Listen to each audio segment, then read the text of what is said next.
Olá galera, tudo bom? Meu nome é Marco Antônio e o nosso papo vai ser com redação. Então fica ligado e vem com a gente.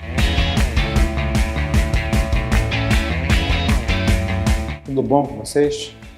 Vamos falar um pouco sobre redação e sobre a estrutura que o Enem trabalha na construção e elaboração da tese e principalmente das propostas de intervenção. Mas o nosso papo de hoje, além de falar da estrutura, é falar sobre a questão da tese.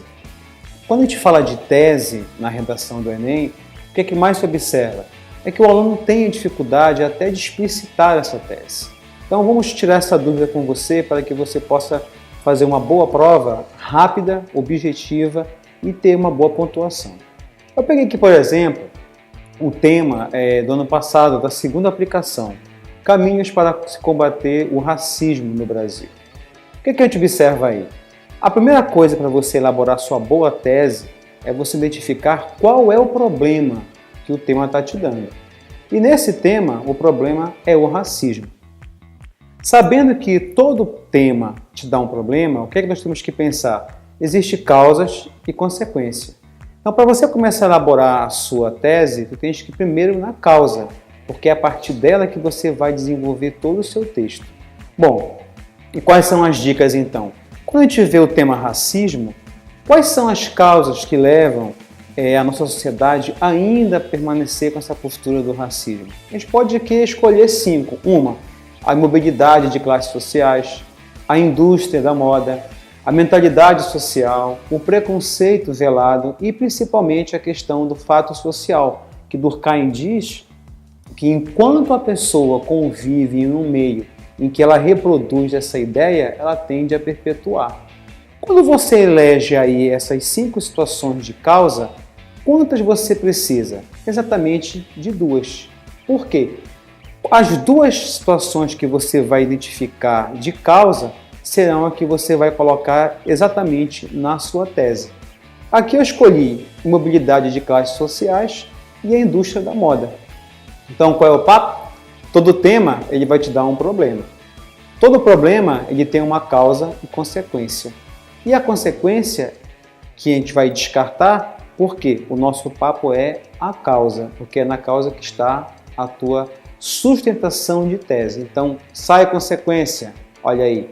Quando você vai então elaborar o seu texto, quando você pega ali as suas 2 causas na tua proposta de redação, qual é a situação?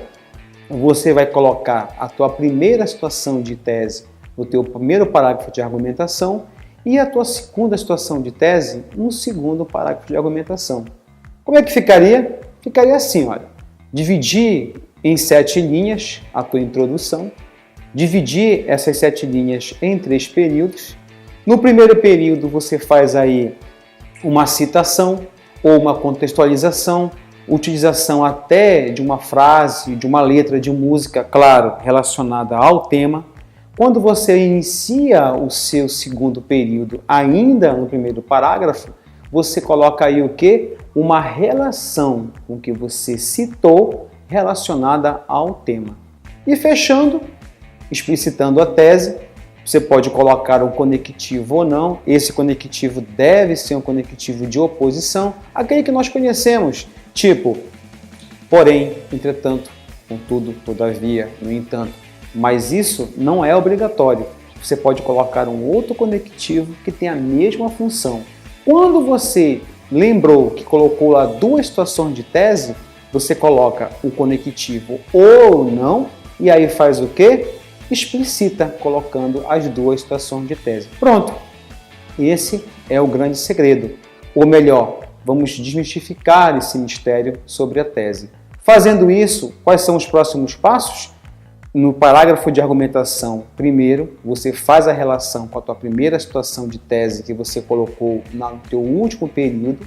E o teu terceiro parágrafo de argumentação, você coloca lá a tua segunda situação de tese. Pronto. Feito isso, você já fez aí quanto tempo? 75% do seu texto. Você colocou em 7 linhas a sua tese, colocou nos teus 2 parágrafos a argumentação e aí fez o quê? Colocou aí prontinha toda a tua proposta de argumentos. Feito isso, o próximo passo seria a proposta de intervenção. Mas esse papo fica para a próxima aula, tá ok?